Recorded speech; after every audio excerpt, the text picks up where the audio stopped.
Bobby Ray Parks Jr., nasa radar na pala ni Coach Tim Cone. Playing big team ang Thailand. Hindi na kinakaya yung pangbabash ng Gilas Pilipinas fans. Ilang araw na ang nakakalipas nang matapos ang SEA Games. Pero hanggang sa ngayon nga mga chong, ay usap-usapan pa rin sa Thailand yung pagkakatalo ng kanilang kupunan. Sino ba naman ang makakalimot dyan dahil talagang pinahiya sila ng Gilas Pilipinas sa kanilang sariling bansa sa kabilayan ng iba't ibang klaseng pandaraya na ginawa ng Thailand. Mayayabang rin yung mga players ng Thailand, kaya naman nung makuha ng Gilas Pilipinas ang gintong medalya ay as expected ay bumawi yung mga Gilas Pilipinas fans kung saan dinumog nila yung basketball social media ng Thailand.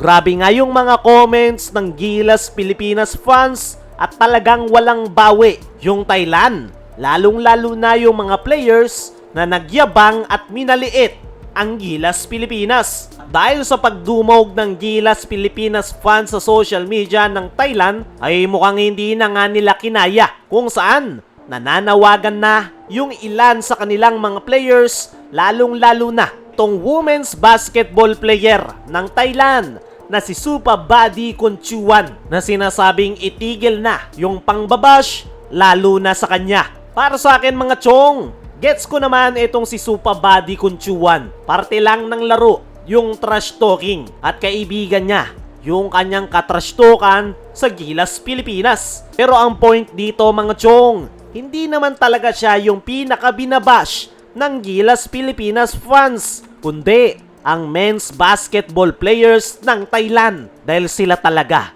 yung pinaka nagyabang at minaliit yung Gilas Pilipinas. Okay naman sana at mapapalampas ng Gilas Pilipinas yung mga trash talk na ginawa ng Thailand players. Pero sobra-sobra na nga at naiintindihan ko yung mga Gilas Pilipinas fans nagigil sa Thailand dahil grabe nga yung panggigipit ng host country sa Gilas bago pa magsimula ang laro. At ngayon ay playing victim pa yung Thailand na tila sila pa yung kinawawa sa nakalipas na SEA Games. Oo, kinawawa sila ng Gilas Pilipinas pero pabor na pabor lahat sa Thailand mula sa pabago-bagong ruling para mapahina ang lahat ng kupunan hanggang sa officiating kung saan sinubukan nilang lutuin ang Gilas Pilipinas mula semifinals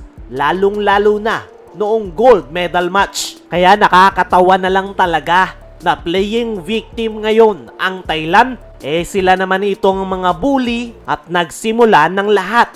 Gilas Pilipinas fans lang ang tumatapos sa ngayon. Para sa akin mga chong, deserve ng Thailand yung mga natatanggap nilang comments from Gilas Pilipinas fans. Pero sana lang mga chong, wag yung mga below the belt comment dahil hindi na yan parte ng nangyaring basketball. Dumako naman tayo dito sa kabilang balita. Bobby Ray Parks Jr. nasa radar na pala ni Coach Tim Cone. Ito nga ang si Bobby Ray Parks mga chong, ang isa sa pinaka naging go-to guy ng Gilas Pilipinas sa nakalipas na SEA Games. Bago pa si Jamie Malonzo ay ito munang si Ray Parks yung naging hero ng Gilas Pilipinas sa kanilang mga naging unang laro. Kaya naman, maraming Gilas Pilipinas fans ang nagsasabi na pwede itong ipasok sa main Gilas Pilipinas ni Coach Tim Cone. At mismong si Coach Tim ang sumagot niyan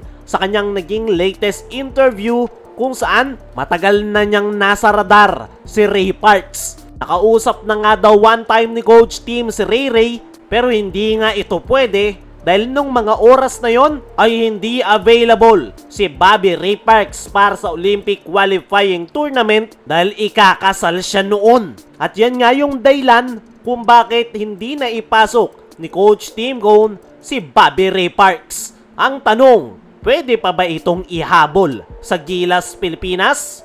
As of now, hindi yan sinagot ni Coach Tim Cone. At kung titignan mo yung Gilas Pilipinas lineup, ay maraming makakaagaw sa position si Ray Parks. Ang kailangan nga ngayon ng ating national team ay ma-improve ang kanilang outside shooting.